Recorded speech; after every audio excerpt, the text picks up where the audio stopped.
মানে রিভিউ করব। Simple inheritance, multi level inheritance, multiple inheritance, hierarchical inheritance. আর এটা হচ্ছে হাইব্রিড অথবা হায়ারার্কিক্যাল ইনহেরিটেন্স। আর আরেকটা হচ্ছে হাইব্রিড ইনহেরিটেন্স। এই কয়টা ইনহেরিটেন্সের বাইরে আর কোনো ইনহেরিটেন্স টাইপ নাই। যে কোনো প্রোগ্রামিং ল্যাঙ্গুয়েজে যখন আমরা অবজেক্ট ওরিয়েন্টেড প্রোগ্রামিং করতে যাব, তখন আমরা এর মধ্যে দিয়ে আমাদের সকল কাজ সম্পন্ন করা সম্ভব হবে, আমরা করতে পারবো। তাহলে আমরা যদি মাল্টি লেভেল ইনহেরিটেন্সের কথা চিন্তা করি, তাহলে একটা লেভেল এবং আরেকটা লেভেল যদি এটা হয় তাহলে মাল্টি লেভেল। যেমন আমরা যদি একটা কিওয়ার্ড, ক্লাস কিওয়ার্ড ইউজ করে আমরা যদি বি ফর বেস ক্লাস অথবা বি একটা ক্লাস তৈরি করি, একটা ক্লাস, এরপরে একটা ক্লাস তৈরি করলাম ক্লাস সি কোলন কোলন, এটা হচ্ছে এই কোলনের মাধ্যমে, এই ইনক্যাপসুলেশন অপারেটরের মাধ্যমে আমরা এটাকে ইনক্যাপসুলেশন অপারেটর বলে সি প্লাস প্লাসে, অথবা আমরা আপনার কোলন বলতে পারেন class C colon public B. Public হচ্ছে এক্সেস আইডেন্টিফায়ার, সি প্লাস প্লাসে পাবলিকটা মাঝখানে দেয়। তাহলে ক্লাস সি ক্লাস বির সাথে কিন্তু ইনহেরিটেন্স হলো, এটা সিম্পল ইনহেরিটেন্স। এখন আমি যদি আরেকটা ক্লাস তৈরি করি ক্লাস ডি, এবং এটা পাবলিকলি আমি যদি সির সাথে কানেক্টেড করি, তাহলে এটা মাল্টি লেভেল ইনহেরিটেন্স হলো। এখন মাল্টি লেভেল মানে 3 না, মাল্টি লেভেল মানে 2 এর অধিক যতগুলো হয়, তাহলে আমরা এরপরে একটা ই রাখতে পারি আর একটা এফ রাখতে পারি, সবগুলোই তার সিনিয়রের সাথে কানেক্টেড হবে। ডি হয়েছে সির সাথে, সি হয়েছে বির সাথে, আবার যদি ই আসে তাহলে ই হবে ডির সাথে। এটা মাল্টি লেভেল। এই মাল্টি লেভেল ইনহেরিটেন্সের মূল কনসেপ্ট হচ্ছে, আমরা যদি আমি এটাকে ছোট করে দেখাই তাহলে স্ক্রিনে দেখা যাবে, প্রতিটা ক্লাসেরই আমাদের অবজেক্ট ওরিয়েন্টেড প্রোগ্রামিং এ মেইন বডি থাকবে। সি প্রোগ্রামিং এ কনসোল অ্যাপ্লিকেশন সবগুলোরই মেইন ক্লাস থাকে, যে কোনো প্রোগ্রামিং ল্যাঙ্গুয়েজে মেইন বডি থাকে। তো এই মেইন বডিতে যদি আমি সর্বকনিষ্ঠ ক্লাসকে কল করি, সবার পরে যে ক্লাসটা তৈরি হয়েছে, তবে সবচেয়ে জুনিয়র ক্লাসটাকে কল করি, এটাকে অনেক সময় চাইল্ড ক্লাস বলে কিংবা ডিরাইভড ক্লাস বলে। আমি যদি চাইল্ড ক্লাসকে কল করি এবং একটি অবজেক্ট ভেরিয়েবল ডিক্লেয়ার করি, তাহলে আমার কাজ শেষ। এই পুরো গ্রিডের একটা কানেক্টিভিটি তৈরি হয়ে গেছে প্রোগ্রামিং এর, মেনের সাথে ডি, ডির সাথে সি, সির সাথে বি, এবং এই বির যত প্রপার্টিস, সি ক্লাসের যত প্রপার্টিস এবং ডি ক্লাসের যত প্রপার্টিস, সব প্রপার্টিস অবজেক্ট ভেরিয়েবলের মধ্যে প্রবেশ করছে। এই অবজেক্ট ভেরিয়েবলকে তাহলে আমরা কম্পাউন্ড ভেরিয়েবলও বলতে পারি। কম্পাউন্ড এর মধ্যে অনেকগুলা জিনিসপত্র জোড়া লাগে ঢুকে গেছে। এখন ক্লাসের প্রপার্টিস মানে হচ্ছে ইনস্ট্যান্স, মানে উপাদানগুলা। উপাদান কি হতে পারে? ভেরিয়েবল হতে পারে, মেথড হতে পারে। মেথড মানে মেথডকে আমরা কনস্ট্রাক্টর বলতে পারি অথবা মেথড বলতে পারি। তাহলে মেথড আর ভেরিয়েবল এই দুটাই হচ্ছে ক্লাসের উপাদান, মেম্বার। এই মেম্বারগুলো বি ক্লাসের যত মেম্বার থাকবে, সি ক্লাসের যত মেম্বার থাকবে এবং ডি ক্লাসের যত মেম্বার থাকবে, সব মেম্বারগুলোকে আমরা অবজেক্ট ভেরিয়েবলের মাধ্যমে ব্যবহার করতে পারবো। এই অবজেক্ট ভেরিয়েবল বলেই যে এটা ভেরিয়েবলের নাম ওবিজে দিতে হবে তা না। ইউ ক্যান গিভ ও, no problem. Variable is variable, ভেরিয়েবলের নাম। আমাদের বোঝার সুবিধাতে আমরা অবজেক্ট ভেরিয়েবল নাম দিয়েছি ওবিজে, বাট এটা এরকম না যে সবসময় ওবিজে দিতে হবে। আমি এটার নাম এ দিতে পারি, বি দিতে, এবিসি দিতে পারি, যে কোনো কিছু দিতে পারি। তো বোঝার সুবিধার্থে আমি এখানে ভেরিয়েবলের নামটা অবজেক্ট দিয়েছি OBJ, short form object variable. তাহলে অবজেক্ট ভেরিয়েবল নাম হচ্ছে অবজেক্ট। এই অবজেক্টটা হচ্ছে ক্লাসের ব্লুপ্রিন্ট। কোন ক্লাসের ব্লুপ্রিন্ট? ফটোকপি ডি ক্লাসে। তাহলে ডি ক্লাসের ফটোকপি শুধু কি মেনে গেল না, ডি আবার সির সাথে কানেক্টেড, সো ডি সির সবকিছুর সাথে করে নিল। সি আবার বির সাথে কানেক্টেড, সো সি আবার বি কে নিল। আলটিমেটলি অবজেক্ট ভেরিয়েবলের মধ্যে সবগুলো ক্লাসেরই উপাদানগুলো রয়ে গেল। আচ্ছা, এখন আমরা আমাদের basic responsibility, access identifier use করা ক্লাসের বডির মধ্যে, পাবলিক সেকশন, সবগুলো ক্লাসের মধ্যেই আমি একটা সেকশন ডিক্লেয়ার করলাম। অ্যাক্সেস আইডেন্টিফায়ার মানে কিভাবে সে বাইরের জগতে ব্যবহৃত হবে কি হবে না। পাবলিক মানে তার উপাদানগুলো বাইরের জগতে ব্যবহার করা যাবে, এই জন্য পাবলিক অ্যাক্সেস স্পেসিফায়ার বলে এটাকে। অ্যাক্সেস করার পদ্ধতিটা কি পাবলিক মানে অ্যাক্সেস করা যাবে, অনুমোদন আছে। তো আমি এখানে ফর এক্সাম্পল আমরা জাস্ট টেস্ট করবো এই প্রোগ্রামটা, কিছু লিখবো না। যেমন ধরেন আমি এখানে একটা ইন্টিজার আই ভেরিয়েবল ডিক্লেয়ার করলাম। আমরা ওপেন জায়গায় কোনো ক্লাসের মধ্যে স্টেটমেন্ট লিখতে পারি না। ওপেন জায়গা মানে হচ্ছে পাবলিকের আন্ডারে সরাসরি লিখতে পারবো না। যে কোনো কিছু স্টেটমেন্ট লিখতে গেলে আমাকে অবশ্যই একটি ফাংশন বডি লাগবে, সাব প্রোগ্রাম লাগবে। এই ফাংশন বডিটা কনস্ট্রাক্টরও হতে পারে আবার মেথডও হতে পারে। সো বেটার মেথড ইউজ করা, ভয়েড মানে আমি কোনো কিছু রিটার্ন করব না। ভয়েড ধরেন এটা নাম দিলাম বি মেথড, মানে বি ক্লাসের মেথড, এই জন্য বেজ মেথড নাম দিলাম। এত বড় নাম নেই, ছোট নাম দিই এমটিডি মেথড। ওকে, প্রতিটা ফাংশনের বৈশিষ্ট্য হচ্ছে যে ফাংশনের নামের পাশে অবশ্যই প্যারামিটার এর ব্লক থাকবে। প্যারামিটার ব্লক মানে first bracket open first bracket close, মাঝখানে যদি কোনো ভেরিয়েবল থাকে তাহলে বুঝতে হবে যে সেটা প্যারামিটার আছে, আর্গুমেন্ট পাস করতে পারবে। এখানে কিছু নাই মানে বাইরে থেকে কিছু নিবে না। ওকে, আমরা এখানে বললাম i ইকুয়াল টু 5 অথবা সিন ইকুয়াল টু দিলাম i। ওকে, আমরা i এর একটা মান নিলাম। ওকে, এরপরে যেহেতু ক্লাস সি ক্লাস বির সাথে ইনহেরিটেড, তারা বলছে যে তারা উত্তরাধিকারী সূত্রে তাদের মধ্যে সম্পর্ক আছে। এক মিনিট, ফাইন, একটু প্রমোট করলাম আর কি। তাহলে আমরা ফার্স্ট মেথড থেকে একটা ইনপুট নিলাম, আবার সেকেন্ড মেথডে যাওয়ার পরে আমরা এখানে করলাম কি ভয়েড সি মেথড এমটিডি বোঝার জন্য আরেকটা মেথড ক্রিয়েট করলাম। এখানে আই প্লাস প্লাস করলাম, মানে আয়ের মানটাকে ইনক্রিমেন্ট করলাম। ওকে, দিতে যাওয়ার পরে আমরা আবার একটা ভয়েড ক্রিয়েট করলাম, ভয়েড সি মেথড।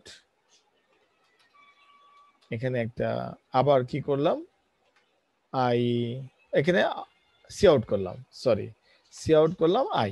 ওকে, তাহলে দেখা গেল যে আমার তিনটা ক্লাসের মধ্যে শুধু প্রথম ক্লাসটাতে দুইটা ইনস্ট্যান্স আছে। একটা ইনস্ট্যান্স হচ্ছে ভেরিয়েবল আর আরেকটা ইনস্ট্যান্স হচ্ছে মেথড। দ্বিতীয় ক্লাসে একটি ইনস্ট্যান্স আছে মেথড, এবং তৃতীয় ক্লাসেও একটি ইনস্ট্যান্স আছে, সেটা হচ্ছে মেথড। সবগুলো মেথডই নো রিটার্ন টাইপ, ভয়েড মানে কোনো কিছু রিটার্ন করবে না, সে নিজের কাজ নিজে করবে। তো প্রথম মেথডটা একটা ইনপুট নিল ইউজারের কাছ থেকে, দ্বিতীয় মেথডটা এই ইনপুটের একটা মান বৃদ্ধি করলো, প্লাস প্লাস করলো, তৃতীয় মেথডটা ওই মানটাকে প্রিন্ট করলো। এখন তার মানে দেখা যাচ্ছে এই তিনটা ক্লাসের মধ্যে রিলেশন আছে। রিলেশন না থাকলে ইনপুট ডিক্লেয়ার করলাম ভেরিয়েবলটা আমরা বি ক্লাসে, ইনপুটও নিলাম বি ক্লাসে, সি ক্লাসে যে আমরা ইনক্রিমেন্ট করলাম এবং ডি ক্লাসে যে আমরা প্রিন্ট করলাম। এটা করতে পারলাম কারণ এখানে ইনহেরিটেন্স আছে, এই জন্য করতে পারলাম। আচ্ছা, এখন মেইন ক্লাসে যাওয়ার পরে, মেইন ফাংশনে যাওয়ার পরে যখন আমি অবজেক্ট ভেরিয়েবল ডিক্লেয়ার করলাম, এই অবজেক্ট ভেরিয়েবল ডিক্লেয়ার করার পরে আমি যদি এই অবজেক্টের মধ্যে আমি বলেছিলাম যে কম্পাউন্ড মানে সবগুলো ক্লাসে বৈশিষ্ট্য ঢুকে গেছে, তাহলে আমি ইজিলি অবজেক্টের মধ্যে ডট, আমি যদি সরাসরি সি মেথড কল করি তাহলে আয়ের মান প্রিন্ট হবে। আমি যদি বি মেথড কল করি তাহলে আয়ের মান ইনক্রিমেন্ট হবে। আর আমি যদি এ মেথড কল করি, সবার প্রথমটা বি মেথড কল করি তাহলে ইনপুট নিবে। আমি যদি সি মেথড কল করি তাহলে প্লাস প্লাস হবে। আমি যদি সবার লাস্টেরটা, এটা আসলে নাম দেওয়া হচ্ছে ডি মেথড কল করি এটা ভুলে আমি সি মেথড দিয়েছিলাম, ডি মেথড করে দিলাম। আমি যদি ডি মেথড কল করি তাহলে আর্গুমেন্টটা প্রিন্ট হবে। তার মানে বোঝা যাচ্ছে তিনটা মেথডই আমার জন্য ইম্পর্টেন্ট। একটা দিয়ে ইনপুট নিয়েছি, একটা দিয়ে ইনক্রিমেন্ট করেছি এবং একটা দিয়ে আউটপুট দেখতে চাচ্ছি। তাহলে আমি এখানে লিখব অবজেক্ট ডট, দেখেন ডট দিলেই আমি সবগুলো দেখতে পাবো। প্রথমে বেজ মেথডটাকে কল করলাম, তারপরে অবজেক্ট ডট এরপরে ডি মেথডটাকে কল করলাম, এটার মাধ্যমে ইনক্রিমেন্ট হয়েছে। তারপর অবজেক্ট ডট আমি সি মেথড, এরপরে ডি মেথডটাকে কল করলাম, যেটার মাধ্যমে আমাদের আউটপুটটা দেখা যাবে। তো আমি এখানে একটু স্পেলিং মিস্টেক করেছি, সব জায়গায় একই রকম লেখলেই সুবিধা, এমটিডি লিখি, তাহলে সবগুলো মিলানো থাকবে। এখানেও এসে এমটিডি করে দিলাম। ওকে, এখন দেখা গেল যে আমি একটা ক্লাস ডিক্লেয়ার করেছিলাম, তিনটা ক্লাস ডিক্লেয়ার করেছিলাম। ক্লাসগুলোর নাম ছিল বি, সি এবং ডি, এবং আমি ডি ক্লাস ছিল জুনিয়র ক্লাস, সর্বকনিষ্ঠ ক্লাস। এটা সবচেয়ে জুনিয়র ক্লাস, যেটাকে আমরা ডিরাইভ ক্লাস কিংবা সবচেয়ে জুনিয়র চাইল্ড বলতে পারি। সেই অবজেক্ট ভেরিয়েবলের মাধ্যমে ক্লাসের উপাদানগুলোকে আমি কল করে একটা অবজেক্ট ওরিয়েন্টেড প্রোগ্রামিং স্ট্রাকচার দাঁড় করাইছি। এখন আমি যদি এটাকে রান করি, প্রথমে এখানে একটা এরর দিল, কারণ হচ্ছে সেটা যে অবজেক্ট ওরিয়েন্টেড প্রোগ্রামিং এটা চিনতে পারছে না। তো আমি উপরে ডিক্লেয়ার করি ইনক্লুড আইও স্ট্রিম,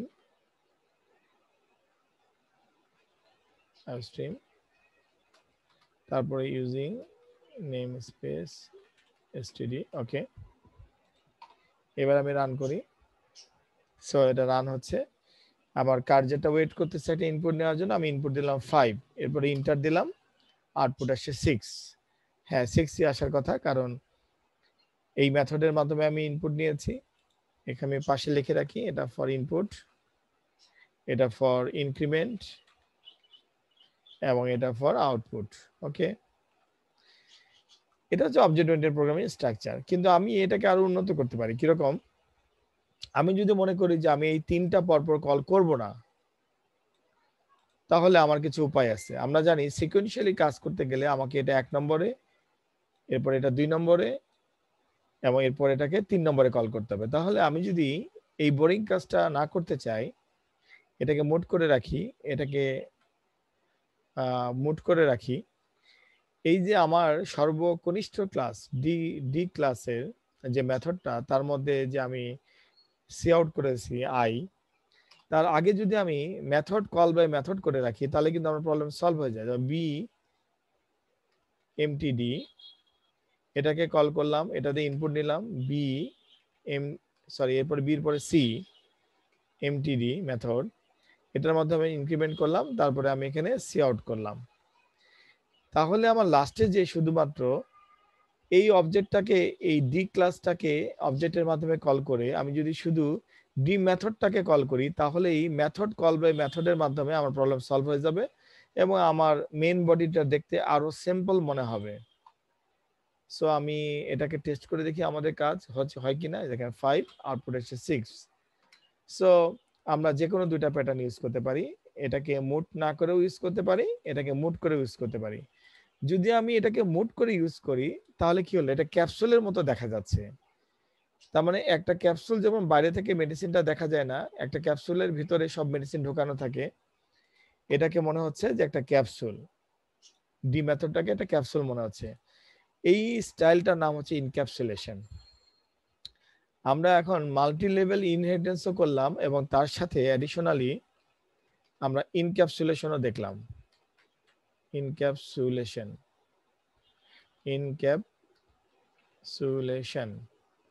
ক্লিয়ার?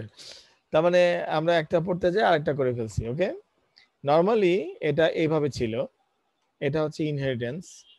আমি এই দুটোকে মিনিমাইজ করেছি, মানে স্টুডেন্টের লাইনগুলো কমিয়ে দিয়েছি। মেইন ফাংশনটা যদি খুব সিম্পল হয় এবং মেইন ফাংশনটা যদি দেখতে অ্যাবস্ট্রাক্ট লেভেলের মতো মনে হয়, সংক্ষিপ্ত মনে হয়, সারসংক্ষিপ্ত মনে হয়, তাহলে এই রকম ইনহেরিটেন্স অবজেক্ট প্রোগ্রামিং এর যে মডেল, তাকে ইনক্যাপসুলেশন বলে। বাট এই ইনক্যাপসুলেশন শুধু ফাঁকা জায়গায় হয় না, আইদার ক্লাস উইথ কনস্ট্রাক্টর অথবা ক্লাস উইথ ইনহেরিটেন্স অথবা ক্লাস উইথ পলিমরফিজম, কোন একটা আর্কিটেকচারের ভিতর দিয়েই হয়। তাহলে আজকে আমরা যে রিভিউ করলাম সেই রিভিউটা স্ট্রাকচারটা একটা অবজেক্ট ওরিয়েন্টেড প্রোগ্রামিং এর মাল্টি লেভেল ইনহেরিটেন্সের একটা স্ট্যান্ডার্ড প্রোগ্রাম আমরা প্র্যাকটিস করেছি, একটা আইডিয়াল প্রোগ্রাম যেটার মাধ্যমে বোঝা যায়। এবং এখানে আমরা একটা অ্যাডিশনাল পড়াশোনা আজকে করেছি, সেটা হচ্ছে কিভাবে ফাংশন কিংবা মেথড আর কিছু মেথডকে কল করতে পারে এবং মেইন বডিটাকে কিভাবে আরো সিম্পল করা যায়। এটা হচ্ছে আমাদের প্রোগ্রামিং আর্কিটেকচার। এখন আমরা একটু প্রবলেমের কথা যদি ভাবি, আমাদের মিনিমাম একটা প্রবলেম, ছোট প্রবলেম হলেও দেখা উচিত। যেমন আমরা আজকে ডে 8 প্রবলেমের কথা বলি, write a program two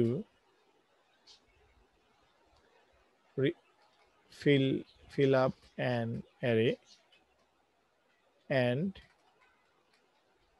print the array in reverse order. Write a program to fill up an array and print the array in reverse order. মানে আমি অ্যারেটাকে ফিল আপ করব যে দিক দিয়ে, প্রিন্ট করব তার উল্টা দিক দিয়ে। আমি যেই দিক দিয়ে অ্যারেটাকে ফিল আপ করব, প্রিন্ট করব তার উল্টা দিক দিয়ে, এটাকে আমি রিভার্স অর্ডার বলতেছি, ঠিক আছে? তো write a program to fill up an array and print the array in reverse order. তাহলে আমি যদি এই কাজটা করতে যাই,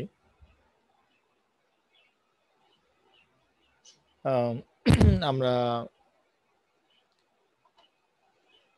এই আর্কিটেকচারের ভিতর দিয়ে যদি আমরা করতে যাই, এটাকে কপি করলাম, একটা নিউ ফাইল করলাম, সেভ করলাম, ডে 8.2, সরি আমি এটাকে ভুলে সি ফাইলে সেভ করেছি, ফাইল সেভ ফাইল অ্যাজ, এখানে সি পিপি দিয়ে দিলাম। ওকে, এই প্রোগ্রামটাকে মডিফাই করে আমরা আমাদের এক্সারসাইজটা করব, ঠিক আছে? তো এই প্রোগ্রামটাকে মডিফাই যদি আমি করতে চাই, তাহলে আমাকে প্রথমে যে কাজটা করতে হবে, আমি প্রোগ্রামটা এখানে আমরা প্ল্যানিং করি কি করব। সো এটার জন্য যে আমাদের এই প্রবলেমটি সলভ করার জন্য যে মাল্টি লেভেল ইনহেরিটেন্স লাগবে তা কিন্তু আমি বলি নাই। এই প্রবলেমটা আমরা সলভ করব, সেটা হচ্ছে আমাদের প্রোগ্রামিং প্রবলেম, বাট আমরা এটা সলভ করতে চাচ্ছি ইউজিং মাল্টি লেভেল আর্কিটেকচারের ভিতর দিয়ে। প্রয়োজন না হলেও আমরা সেই আর্কিটেকচারের ভিতর দিয়ে এটা সলভ করব। তাহলে আমাদের আর্কিটেকচারটা কন্ট্রোলে থাকবে, প্লাস আমাদের প্রোগ্রামিং প্রবলেম সলভিং স্কিলটাও ডেভেলপ করবে। আচ্ছা, তার সাথে সাথে আমাদের অ্যারে স্কিলটাও ডেভেলপ করবে, ঠিক আছে? তাহলে আমরা যদি মনে করি যে একটা অ্যারে পরিচালনার জন্য একটি ভেরিয়েবল লাগে, সেটা আই হোক, এবং অ্যারেটা এ অফ 5 হোক, অথবা অ্যারেটার নাম দিলাম অ্যারে ARR অফ 5, এটা 5 ডিজিটের একটা অ্যারে হোক, ঠিক আছে? আমি এই প্ল্যানিংটা করতে পারি। অ্যারে পরিচালনার জন্য আই নামে একটি ভেরিয়েবল এবং অ্যারেটাকে ডিক্লেয়ার করার জন্য, একটা 5 ডিজিটের অ্যারে ডিক্লেয়ার করার জন্য আমি একটা ARR নামে একটা ভেরিয়েবল ডিক্লেয়ার করে একটা অ্যারে ডিক্লেয়ার করলাম বি ক্লাসের মধ্যে। তো আমি যে কাজটা করতে পারি, বি মেথডের আন্ডারে, এই বি মেথডের আন্ডারে আমি অ্যারেটাকে ফিল আপ করতে পারি, কারণ এখানে অলরেডি একটা সিন লেখা আছে। তা আমি অ্যারে অফ আই যদি লিখি, তাহলে আমি যদি অ্যারে অফ আই লিখি, তাহলে আমার অ্যারে ভেরিয়েবলটা ফিল আপ হবে। আমি যদি এখন এখানে লিখি for I equal to 0, I less than equal to 4, আমরা জানি 0 থেকে 4 মানে হচ্ছে 5, আই প্লাস প্লাস, এটা লেখার পরে যদি আমি সিনটা লিখি, তাহলে আমার অ্যারেটা ফিল আপ হলো। ফর লুপের আন্ডারে একটি মাত্র লাইন থাকলে আমাদের ফর লুপের আন্ডারে ব্র্যাকেটের প্রয়োজন হয় না। ওকে, এরপরে অ্যারেটা অ্যারেটা ফিল আপ হলো।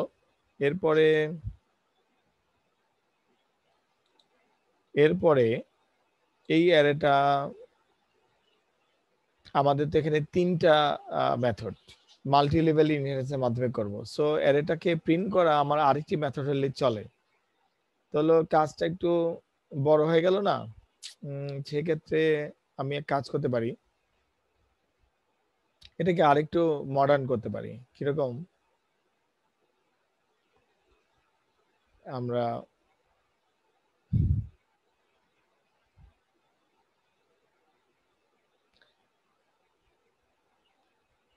এটাকে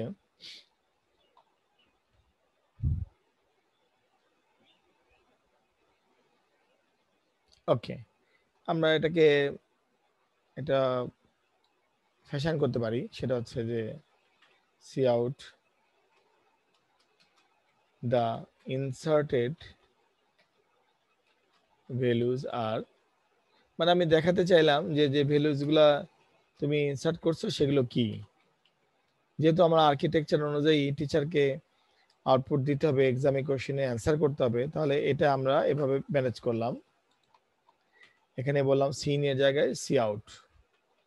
সো অ্যারেটা যেভাবে ফিল আপ হয়েছিল সেভাবে বের করে দেখালো। এখন আমার কোশ্চেনের ডিমান্ড হচ্ছে এটাকে রিভার্স অর্ডারে দেখাতে হবে, তাই না? রিভার্স অর্ডারে দেখালে এই কোডটাকে আমি আবার কপি করি, করার পরে আমি যদি এখানে যদি পেস্ট করি, এখানে লিখলাম the inserted values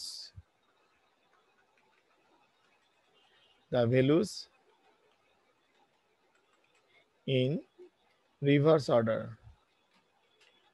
ওকে। তাহলে রিভার্স অর্ডারে ভ্যালুটা যদি যায় তাহলে আমাকে অবশ্যই 4 নম্বর ইন্ডেক্স থেকে শুরু করতে হবে। এখানে বলতে হবে গ্রেটার দেন ইকুয়াল টু 0, যখন বলে 0 লোকেশনে না গিয়েছে, এবং আই এর হবে মাইনাস মাইনাস, আর ভ্যালু কমতে থাকবে, ওকে। তাহলে আমাদের অ্যারেটা রিভার্স অর্ডারে আবার প্রিন্ট হবে। আর যতবার প্রিন্ট হবে ততবারই আমার এখানে একটা স্পেস ক্রিয়েট করে রাখা দরকার, যাতে করে আমার কাজ করতে সুবিধা হয়, ওকে। না, বেটার হয় ইন্ডেলই লিখি, ইন্ডেল। এখানেও একইভাবে আমরা ইন্ডেল ইউজ করি, ইএনডিএল, ওকে। এখন যদি এই প্রোগ্রামটাকে আমি কম্পাইল এন্ড রান করি, স্যার সি আউটের ইয়াটা ভুল হইছে।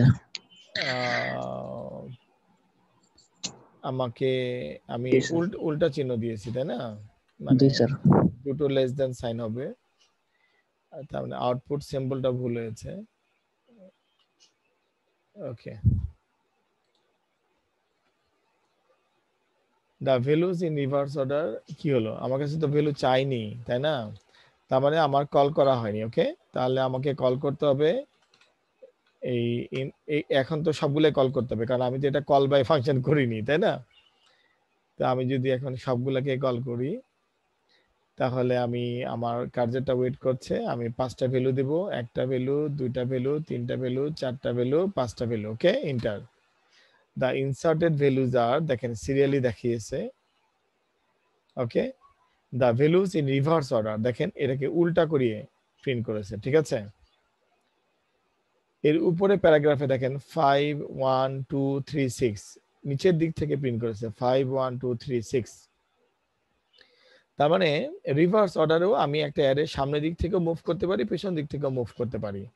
তাহলে আমি যদি একটা অ্যারের পিছন দিক থেকে মুভ করি তাহলে আমি অবশ্যই অ্যারের লাস্ট ইনডেক্সটা ব্যবহার করব, i = 4।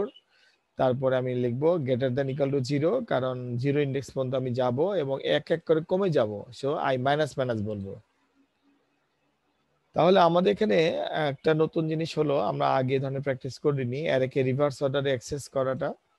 এবং মাল্টি লেভেলের মধ্যেও যখন কোশ্চিন আসবে যে এটা মাল্টি লেভেলে করা হোক, কিন্তু আমার যে রিকোয়ারমেন্ট কাজটা খুব সিম্পল, এই সিম্পল কাজটা মাল্টি লেভেলে করার মতো না, কিন্তু আমি ইচ্ছা করলে কিন্তু এটা করতে পারি।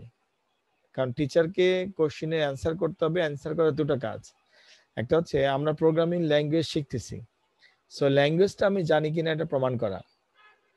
কোনো কাজ না থাকলেও একটা সিম্পল একটা ভেরিয়েবল ডিক্লেয়ার করে একটা মেথডের কাজ ওকে করে দেবেন, বলবেন যে এই মেথডের মধ্যে একটা ভেরিয়েবল ডিক্লেয়ার করা আছে। এখানে স্টুডেন্টের দায়িত্বটা হচ্ছে এটা ফুটিয়ে তোলা যে আর্কিটেকচারটা সে বোঝে। এখন কোশ্চেন আসতে পারে স্যার এত ছোট কাজের জন্য এত বড় আর্কিটেকচার কেন? আমাদের এখানে দুটো এইম, একটা হচ্ছে আর্কিটেকচারটা কন্ট্রোল করা আর একটা হচ্ছে প্রবলেম সলভিং স্কিল তৈরি করা। সো এই আর্কিটেকচারটা মানে হচ্ছে আমি 3টা ক্লাস ব্যবহার করে একটা প্রবলেম সলভ করতে পারি, সেটা আমাদের গেইন নাম্বার 1। আমরা মাল্টি লেভেল ইনহেরিটেন্স বুঝি এবং এটাকে ম্যানেজ করতে পারি। আর গেইন নাম্বার 2 হচ্ছে যে আমরা অ্যারে ম্যানিপুলেশন পারি, অ্যারের ফন্ট থেকে ব্যাকে যেতে পারি, ব্যাক থেকে ফন্টে আসতে পারি, ঠিক আছে?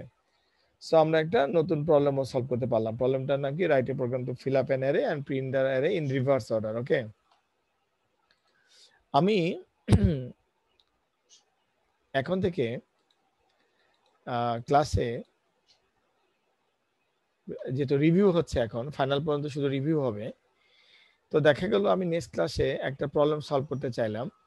প্রথমে দেখা গেল যে আমি আগের ক্লাসের একটা প্রবলেম সলভ করতে চাইলাম। কিভাবে? এরকম আমি বললাম write a program to print a Fibonacci series using multi-level inheritance। বলার পরে আমি একটা স্যাম্পল দিলাম। ফিবোনাচি সিরিজ মানে হচ্ছে এরকম স্যাম্পল। কি স্যাম্পল দিলাম? 0 1, তারপরে 1 2 3 5। তার মানে হচ্ছে অলওয়েজ প্রথম দুটাকে যদি আমি বেস ধরি এ আর বি, তাহলে এই দুটা যোগফল তৃতীয়টা। ওকে, তারপরে ইমিডিয়েট দুটা যোগফল চতুর্থটা। এরপরে 2 আর 3 যোগ করে হলো, সরি, 0 আর 1 যোগ করে কি হলো? 1 1 1 যোগ করে কি হলো? 2 2 আর 1 যোগ করে কি হলো? এই 3 3 আর 2 যোগ করে কি হলো? 5। তার মানে Fibonacci series is such a series where value is created from with the addition of previous two values। এই লাস্ট ভ্যালুটা ক্রিয়েট হচ্ছে প্রিভিয়াস দুইটা ভ্যালু থেকে। যে কোনো এখানে যেটাকে টার্গেট করবেন, 5কে টার্গেট করেন, দেখেন যে আগে দুটা যোগ করে হয়েছে। 3টা টার্গেট করেন, দেখেন আগে দুটা যোগ করে হয়েছে। 1কে টার্গেট করেন, দেখবেন আগে দুটা যোগ করে হয়েছে। ফাইম ক্লিয়ার? আমি কি বলতে চাইছি? শামীম বুঝতে পারছেন আমার কথা? শামীম, তো দেখা গেল এই প্রবলেমটা আমি সলভ করব। তা আমি আমাদের স্টুডেন্টদের এই পর্যন্ত আমরা যে প্র্যাকটিস করলাম, অ্যারে করলাম, বিভিন্ন প্রোগ্রাম করলাম, তো এখনকার রিভিউ ক্লাসগুলো আমি নেই এভাবে যে স্টুডেন্ট বলে আমি টাইপ করি, মানে উভয় পক্ষ মিলে প্রবলেম সলভ করি ডিসকাশনের মাধ্যমে, ইন্টারেক্টিভ ওয়েতে, ঠিক আছে? তো আপনার প্রিপারেশন নিয়ে আসবেন যে নেক্সট ক্লাসে আমি এই প্রবলেমটা সলভ করব। আগে এই প্রবলেমটা সলভ হবে ছাত্র এবং শিক্ষক উভয়ের যৌথ মিলনে, দুইজনের বুদ্ধিতে এবং দুইজনের অনুপ্রেরণাতে প্রবলেমটা সলভ হবে। এরপরে আমরা মাল্টি লেভেলের পরে আমরা যাব হচ্ছে নতুন একটা ইনহেরিটেন্স মডেল আমরা আবার রিভিউ করব, সেটা হচ্ছে মাল্টিপল ইনহেরিটেন্স। আবার তারপরের দিনও আমরা এরকম একটা প্রবলেম আমি আগের দিনই বলবো, স্টুডেন্ট এবং টিচার মিলে আমরা ওটা সলভ করব। আমরা এখন তাহলে এখন রিভিউ ক্লাসগুলোতে আমরা একটু হোম স্টাডি পাচ্ছি, মানে কিছুটা চিন্তা করার জন্য আমি পয়েন্ট দিয়ে দিচ্ছি। যেমন এটা এখন চিন্তা করতে দিলাম, আগে থেকে চিন্তা করেন, বাসে বসে, ট্রাকে বসে, অফিসে বসে চিন্তা করেন যে কিভাবে একটা ফর লুপ চালালে আমি কিভাবে ভেরিয়েবল ডিক্লেয়ার করলে দুটো ভেরিয়েবলের মানকে পরবর্তী একটা জায়গায় রাখতে পারবো যোগ করে, আবার যেটা হবে সেটাকে বি বানিয়ে কিভাবে এটাকে রাখতে পারবো, মানে এরকম একটা টেকনিক আবিষ্কার করেন। যেমন আমি যদি জিরোটাকে এ ভাবি, এ ইকুয়াল টু 0, আর এটাকে যদি বি ইকুয়াল টু 1 ভাবি, তাহলে অ্যাকচুয়ালি আমি এটাকে ভাবতে পারি সি ইকুয়াল টু এটাকে ভাবি। অ্যাকচুয়ালি সেটা আমি যদি আরো একটু ডিটেলস আপনাকে অ্যালগরিদম বলি, তাহলে এ সি ইকুয়াল টু আসলে এ প্লাস বি। ওকে,